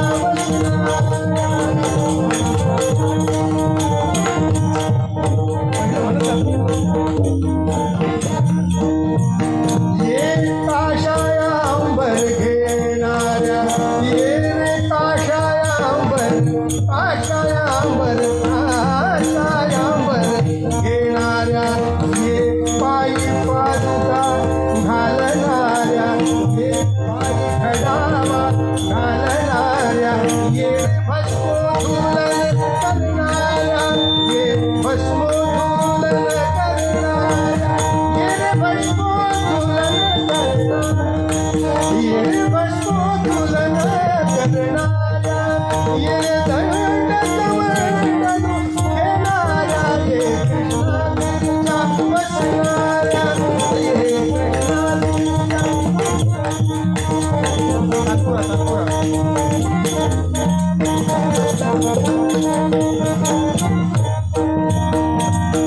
स्वभक्त संगे असणाऱ्या, स्वभक्त संगे असणाऱ्या, स्वभक्त संगे असणाऱ्या, स्वभक्त संगे असणाऱ्या,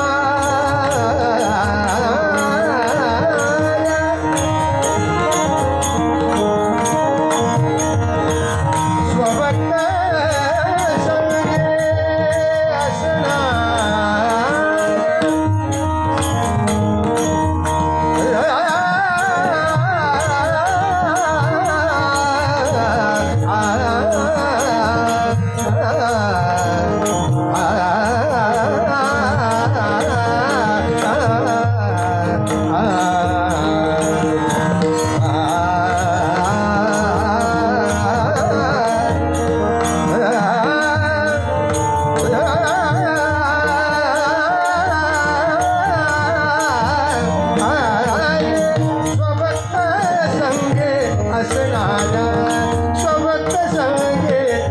करणाऱ्या सोबत संगी.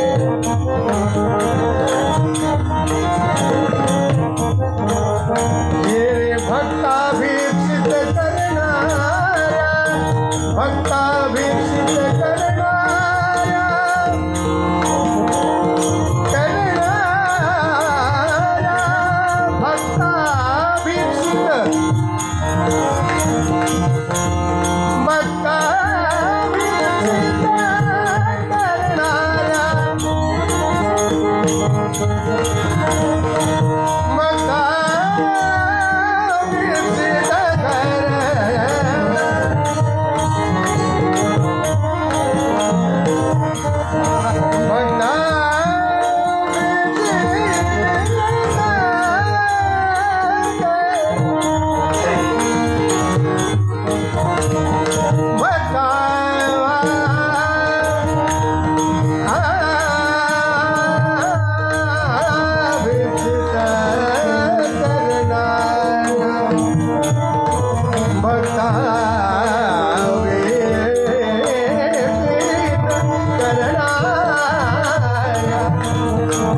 भक्ताभीप्सित करणाऱ्या, ही विद्वत्ता दाखवायचा विषय नाही, भगवानचा पण नव्हता. ही आळवणी आहे वेगवेगळ्या प्रकाराने. आणि शेवटी जाताना असं सांगतात की तुम्ही दाखवलं तर तेवढं गायलोय, आता आणखी काहीतरी शिकवा. तुम्ही दाखवलं आजपर्यंत तेवढं गायलो, तुम्हाला गाऊन नाही दाखवलंय, प्रयत्न केलाय, आता ह्याच्या पुढचं ज्ञान तुम्ही द्या. म्हणून पुढे ते म्हणतात ना, स्मरता दर्शन देणारा,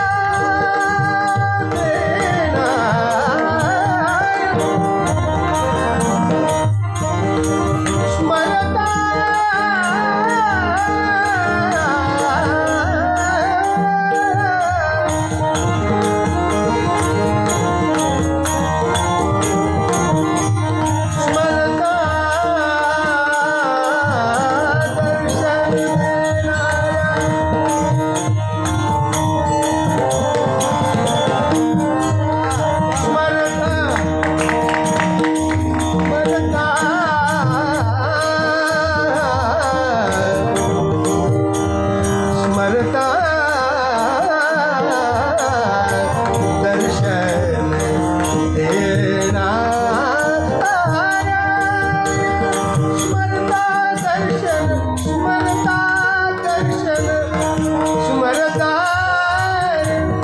जाऊ तिकडे हळूहळू,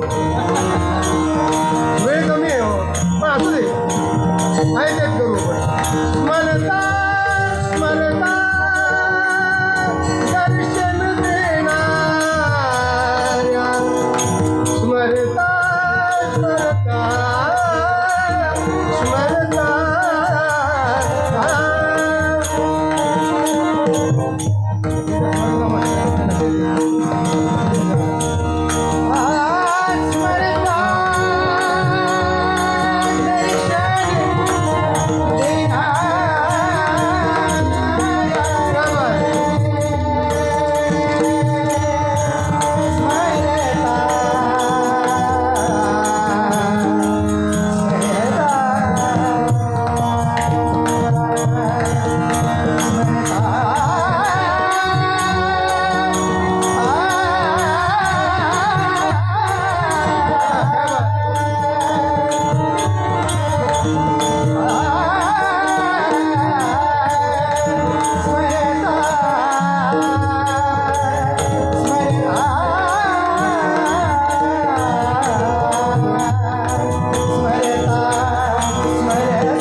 उभे दर्शन देणारा दर्शन देणारा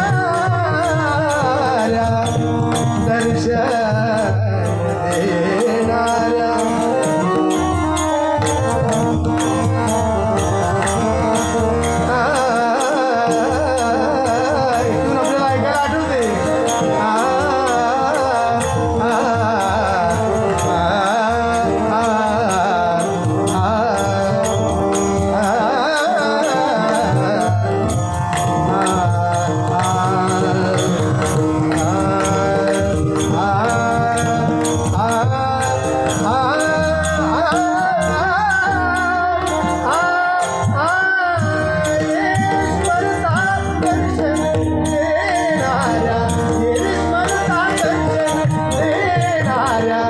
वासुदेवाच्या कैवाऱ्या रे वासुदेवाच्या कैवाऱ्या रे कैवाऱ्या रे कैवाऱ्या रे कृष्णाजीच्या वचनाऱ्या रे कृष्णाजीच्या वचनाऱ्या कृष्णाजीच्या वचनाऱ्या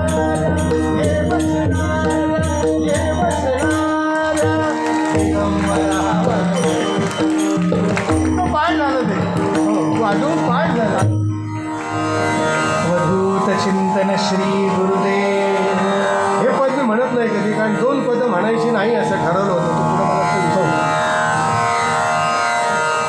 श्रोता म्हणून कीर्तनकार असून टाळे कमी पडतात. खरंच ते परमपूज्य थोरल्या स्वामी महाराजांचं हे पद म्हणून अजरामर आहेच, तर ते चालीनं सजलं आणि आपल्या सगळ्यांच्या हृदयात जाऊन बसलं. ते झाल्यानंतर दिगंबरा येतच काय ते कनेक्शन त्यांनी जुळवलं होतं. सगळे दैवी अवतार आणि हे भाग्यवान नवे नवे परम भाग्यवान त्या फील्डमध्ये होते. असो पुढे जावं लागणार आहे. 4 अभंगांचं नियोजन आम्ही केलं होतं वेगवेगळ्या रागांमध्ये. पूर्वरंगात जर अभंग गायचं झाला तर नमनामध्ये प्रभू रामचंद्रांना वंदन केलं आहे, पण नमनाचा आता हा एवढा माहोल तयार झाल्यानंतर एक प्रश्नोत्तरातनं सांगणार होतो, पण वेळ जाईल म्हणून मीच बोलतो की या पठडीनं ही शिस्त पाळली की जो विचार पूर्वरंगात गांभीर्यानं मांडायचा आहे तो विचार त्या ज्या अभंगाच्या आधारानं मांडायचा आहे त्या अभंगाला चाल देताना राग आपण तो निवडतोच, पण तो मांडतानाही तितक्याच गांभीर्यानं मांडला गेला पाहिजे. एक वेगळं शिस्तबद्ध सौंदर्य आपल्याला या मांडणीतलं दिसतं. काकांनी सांगितलं की वरती आता रामराय झाले, मारुतीराय एकदा झाले पाहिजे, म्हणून समर्थ सद्गुरू श्री रामदास स्वामी महाराजांचा अभंग आणि एक तुकोबरायांचा अभंग असे 2 अभंग आपण बघूया. त्यातला तो आहे अभंग सर्वांना माहिती आहे, कैवारी हनुमान. याचं संगीतबद्ध केलं आहे आदरणीय श्री दादांनीच. काकांना विनंती करतो की तो ही सगळी पूर्वरंगातलीच पदं आहे. हो, आणि हे माझं गाण्याच्या बैठकीतलं भांडवल आहे. ह्याच्यावरती आज इतकं वर्ष गातोय म्हणजे ही पठडीचीच कृपा. मनोजवं मारुततुल्यवेगं जितेन्द्रियं बुद्धिमतां वरिष्ठं वातात्मजं वानरयूथमुख्यं श्रीरामदूतं शरणं प्रपद्ये.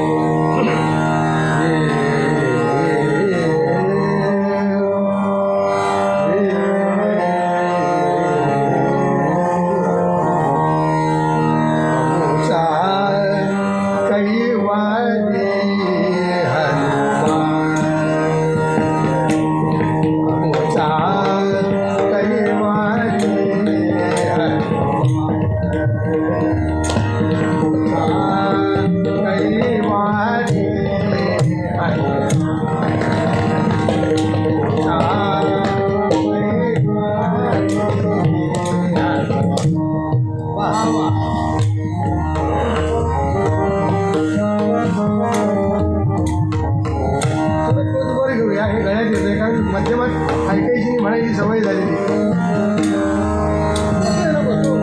तारीख 4 मध्ये नाव नाही घर लागत तरी झालं. कारण मध्यमात पद वर घेऊन का म्हणायचं हेच मला म्हणायचं आहे, पण हे 2 वरती मध्यमात उतरून ठेवणार आहे. त्यामुळे ते शब्द जास्त चांगले आणि मध्यम ते मध्यम आपण गातोच, षडजपंच भावाने तर गातोच, पण सा करून गायचं फार काही कठीण नाही आहे. त्यांनी तो ताकदीने पुढं जातं श्रोत्यांच्या, शब्द स्वच्छ जातात. आता हा माझा सूर आहे, ह्याच्यात खाली आला बघा, परिणाम तुम्हाला लगेच जाणवेल. म्हणून हे प्रात्यक्षिक झालं की कुठलं वर उचलायचं कुठलं खाली घ्यायचं. कराडकर पटेलीचं जे गणित आहे, पूर्वरंगाचं पद हे मध्यमात गायचं. एक आता एक मध्ये बोलतो थोडंसं की नारदीय कीर्तनातलं गायन कसं असावं ते आपण इथं ऐकतो. वारकरी कीर्तनात कसं गायन असावं ऐकायला आनंदीत यावं लागेल. काकांनी सांगितलं असे वारकरी काही चालली आहेत, असे गायक आहेत सुरुवातीला षडजाला गाणार, पुढचं आवर्तन मध्यमात, तिसरं आवर्तन तार सप्तकात, येताना पुन्हा 3 खाली, आणि सगळे टाळकरी गातात. त्याचा एक माहोल असतो. मला त्याची सहज आठवण आली म्हणून सांगितलं. एक अजून एक सहज, वादकाच्या ठिकाणी तत्परता शीघ्रता कशी असावी ह्याचा एक प्रात्यक्षिक कळतंय. सांगितल्यानंतर ते लावतायत, जुळवतायत तबला, आणि तबल जे असतात वाजवतात पण तबला लावता येत नाही. साथीदाराचे वाद्य होतात, आपल्या कीर्तनकाराचे वाद्य होतात. सहवासोवी जावं. आमचे बुवा विनोद करायचे, हे आमच्या संसाराचं प्रतीक आहे. सकाळी आले ही हार्मोनियम आणि तो तबला हे संसाराचं प्रतीक आहे. तो आणि ही सहसा बिघडत नाही, ह्याला ठोकावं लागतं.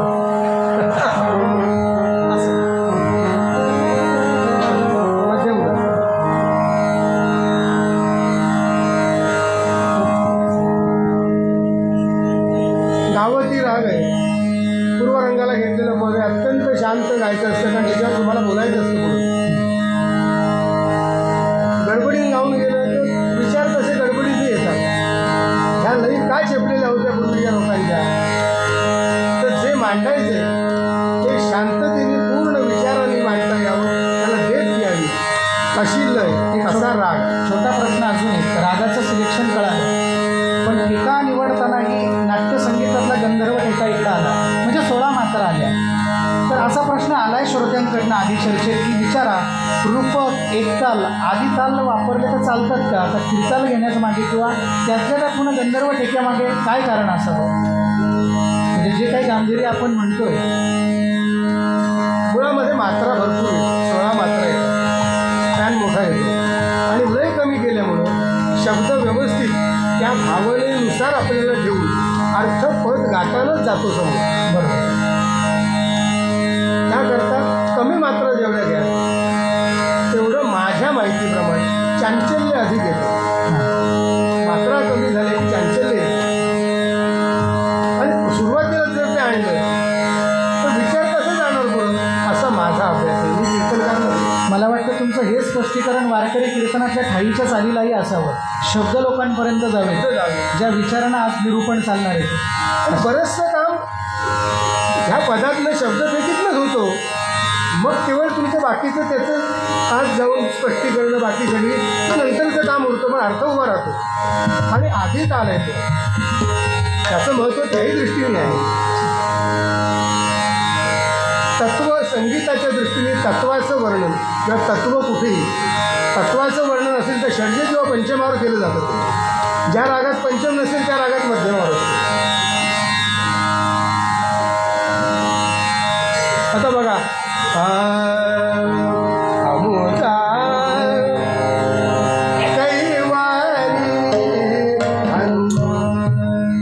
हनुमान देवता आहे, षड्जावर सा, नंतरचा पंचम, हे अचल सूर येतो. संगीतातले अचल हे हलत नाही, ते हल्ले की संपलं सगळं.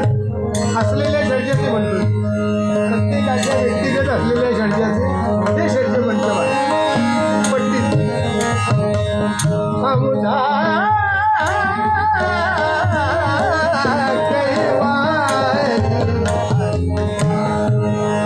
हे जण येतं काय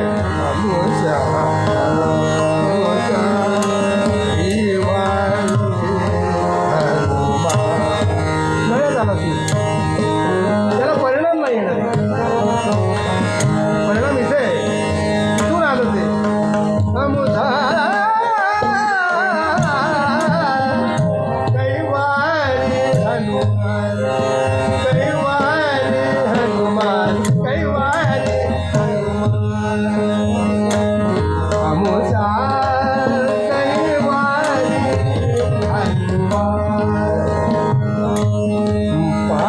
असता तो जग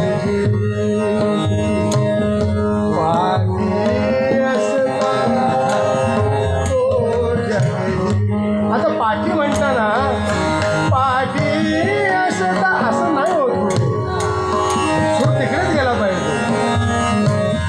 पाठी असता तो जग आणि म्हणून खात्री वरकडी काय गुमान अमुचा अमुचा अमुचा कैवारी.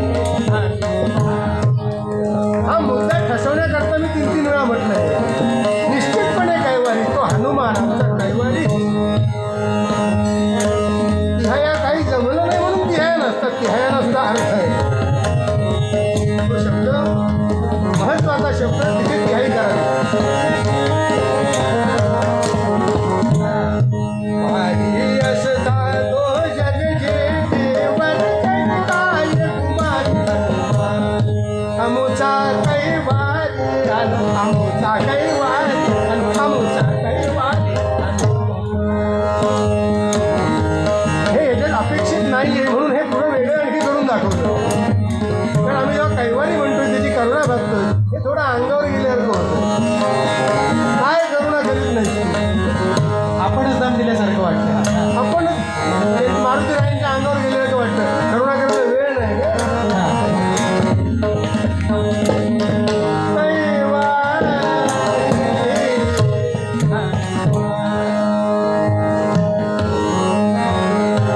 आणि मग काय झालं.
हारबुक्का आणायची सुरुवात झाली तिथे एक उडत्या चालीचं वळण त्या चालीला दिलं जायचं.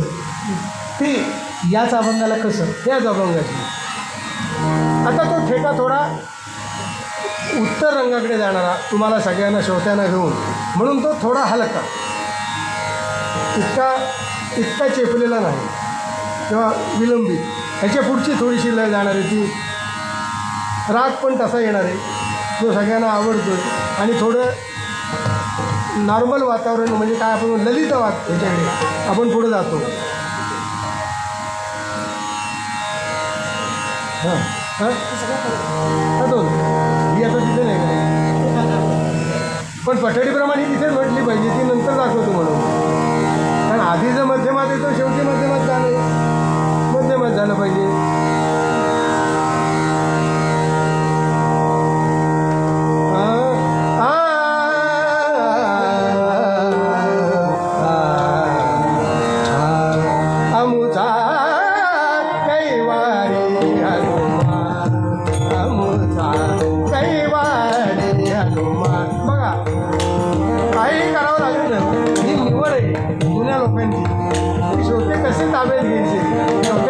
कसं आणायचं हे मला बैठकीत वापरण्याकरता ह्या लोकांचं गाणं ऐकत आलं. टाक्याला जरा घुमारा दे.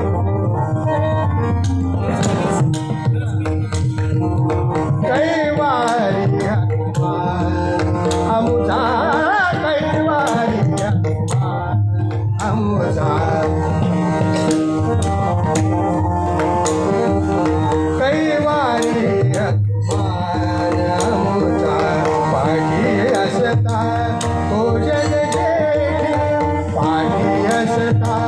तो जग जेठी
विषय असा आहे ना मुलाखतीचा, पण योजकच तसं दुर्लभ आहे. योजना करणाऱ्या या सगळ्या गोष्टीचं भान ठेवावं लागतं. त्याच्यामुळं आहे या वेळेचं सोनं कसं करायचं ते माझ्याकडनं प्रयत्न चालू आहे. पूर्वरंगाचा विचार झाला, बोलू. 4 अभंग निवडले होते, एकच झाला आणि एकच होईल, माफ करा. पण निरूपण करत असताना जर ओवीमध्ये आली तर त्या ओवीला आदरणीय दादांनी सजवलं कसं? कारण आपण ऐकतो की ओम नमोजी आद्या वेद प्रतिपाद्या जय जय स्वसंवेद्या आत्मरूपा.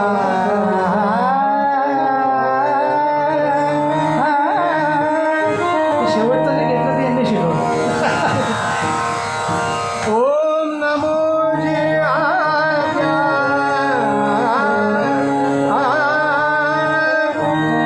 वेद प्रतिपाद्या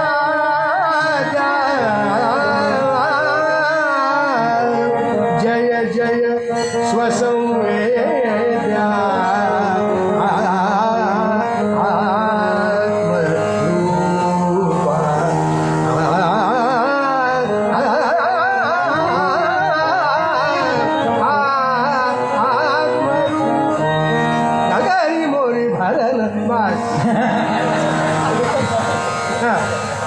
ही जोडी गाताना नागपूरला एकदा दादांच्या म्हणून गातीला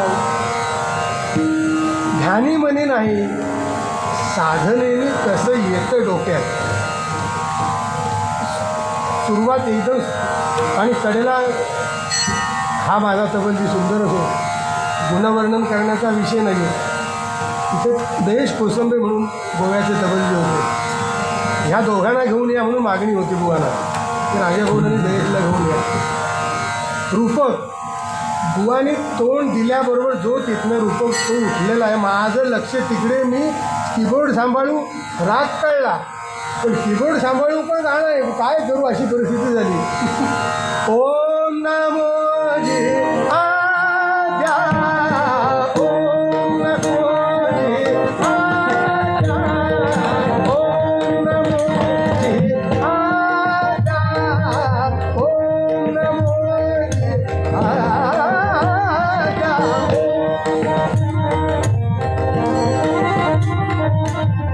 ओम नमो आद्या, वेद प्रतिपाद्या, वेद प्रतिपाद्या, जय जय स्वसंवेद्या, आत्मरूपा. ओम नमो ओम नमो ओम नमो आद्या, ओम अरे म्हणायचं मोह होतो, ही चालत अशी आहे.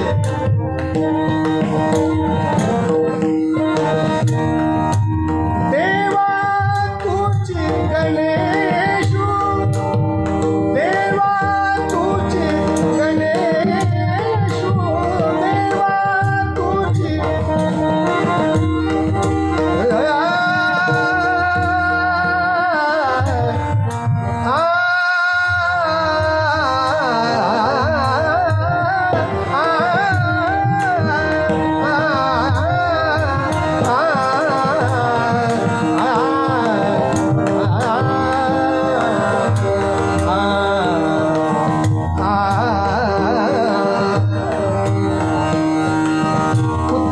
उत्तरांगात सुरुवात झाल्यामुळे याला थोडीशी ट्रीटमेंट देशकाराची देतोय, पण भूपामध्ये म्हटलं नाही.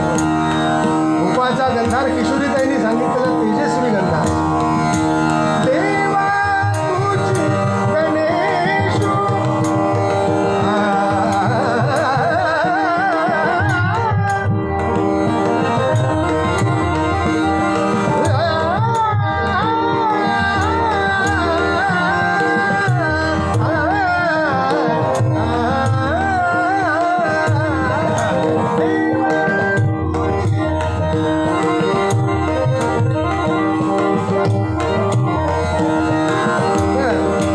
देवा तुझी गणेशू, सकल मती प्रकाशू, म्हणे निवृत्तीदासू. हा बघा असा निवृत्तीदास गुरु, ज्ञानोबा माऊली म्हणतायत ते गुरु म्हणून ते षडच्यावर त्यांना कुठे ठेवलेली संगीत दिग्दर्शक दादा, षडशे पंचमाचा न्याय. पुढं देवा तुझी गणेश, तेजाचं प्रतीक म्हणून तेजस्वी गंधार. देवा तुझी गणेश, सकल मती प्रकाशू, म्हणे निवृत्तीदासू. आता नंतर म्हणे निवृत्तीदासू, अवधानी ध्वजी. ओम नमो आद्या, ओम नमो ओम नमो ओम नमो आद्या.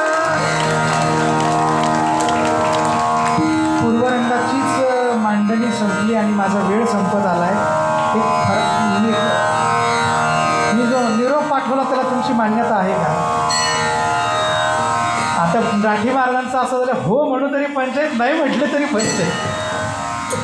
असं आहे, नारदीय कीर्तन हे मुळात 2.5 ते 3 तासाचं. त्यामध्ये साथीदारांची संगती जसजशी रंगत जात तसतसं थेट ललिताच्या कीर्तनापर्यंत रात्रीचं कीर्तन येत असे.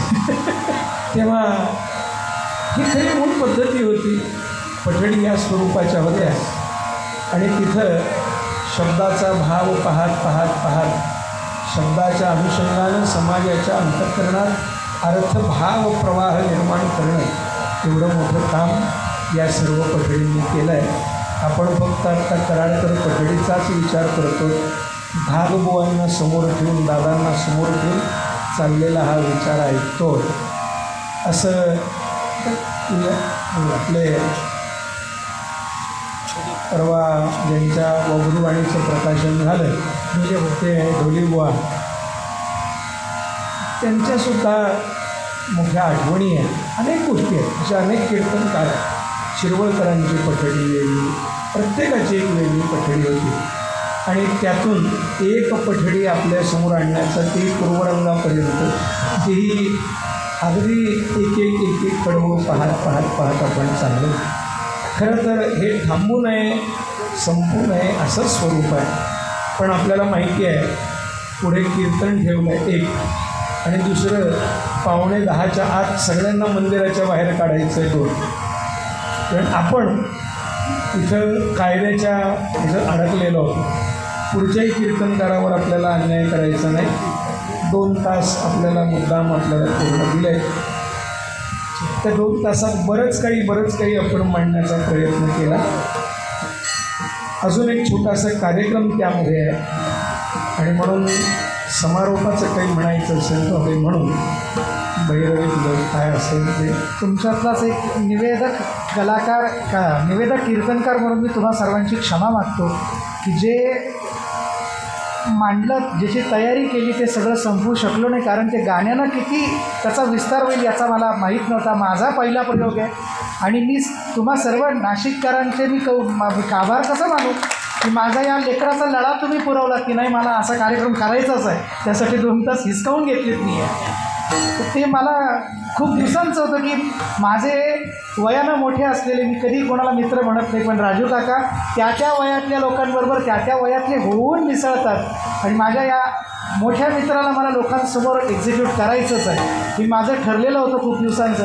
रामरायानं ते नेरळकर बुवा म्हणायचे, मला आवडतं ते, की तेलाचं बी एका शेतात पिकतं आणि कापसाचं बी एका शेतात पिकतं, पण वाट आणि तेल म्हणून भगवंतांजवळ ते एकत्र येतं.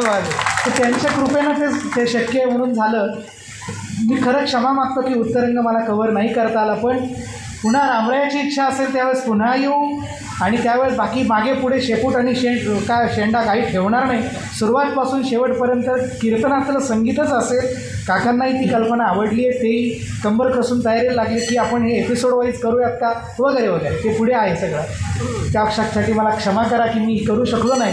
फक्त अनेकांची फरमाईश आली, मेला तरी चालेल, रक्त पडलं तरी चालेल, पण दिंडी तिथेच म्हणायची. ती दिंडी आम्हाला ऐकायची आहे. नामदेवाची अमृत तुल्य वाणी. दिंडी झाली मग अशी मकरी कार्यक्रमाचा समारोप करू.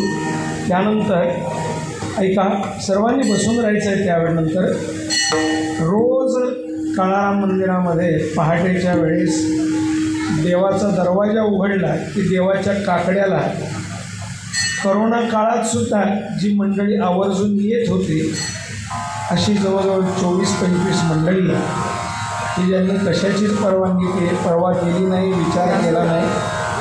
2 वर्ष रामरायाच्या काकड्याला पुजारी मंडळी येत होती, ज्यांची पाळी असायची ती. पण ही 20-25 मंडळी आवर्जून येत होती. त्यांना आपल्याला प्रसाद द्यायचा आहे आचार्यांच्या असून. तो एक 10 मिनिटाचा कार्यक्रम पुढे आहे, तेव्हा दिंडीनं या कार्यक्रमाचा समारोप होतो आहे.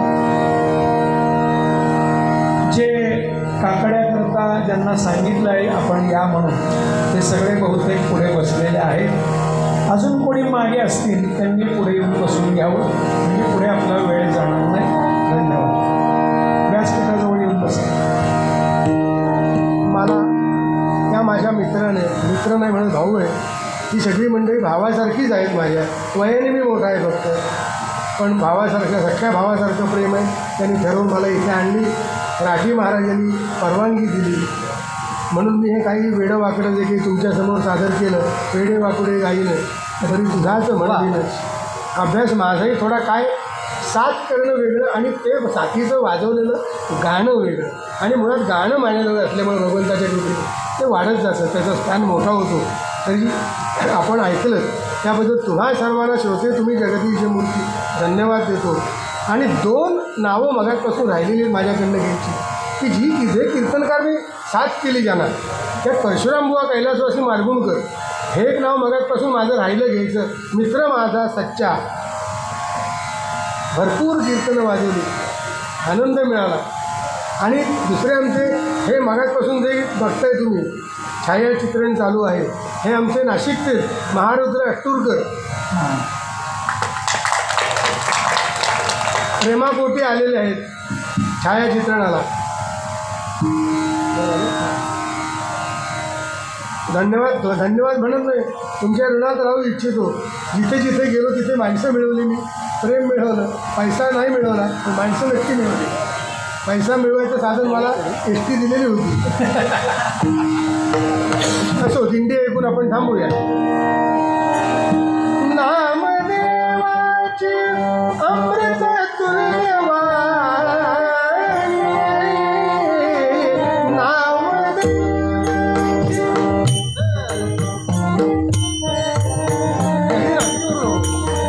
प्रत्येक वृत्ताची एक लय असते. हां, पहिली झाली ती बरोबर.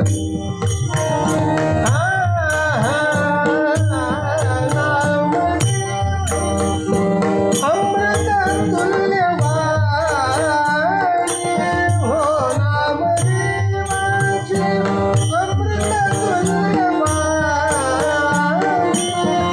श्रवणी देता श्रवणी देता श्रवणी येता लोचनी येत पाणी. श्रवण हो यायला हवं ना पाणी, इथे थांबलंच पाहिजे.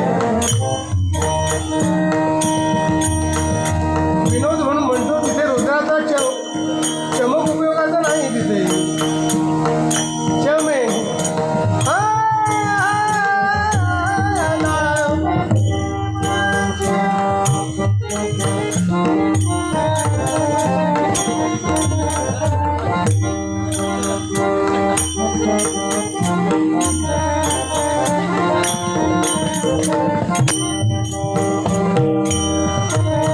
काय होतं, अल्झायमर त्रास असल्यामुळं थोडा सुरू झालेला. हे एक एक सांगतोय सगळं मला माहिती आहे, पण वेळेला आठवत नाही हो. पुढल्या वेळेला ती पुरी करीन, तुमची नक्की इच्छा पुरी करीन, कारण हा मी वर्षभर अभ्यास करेन.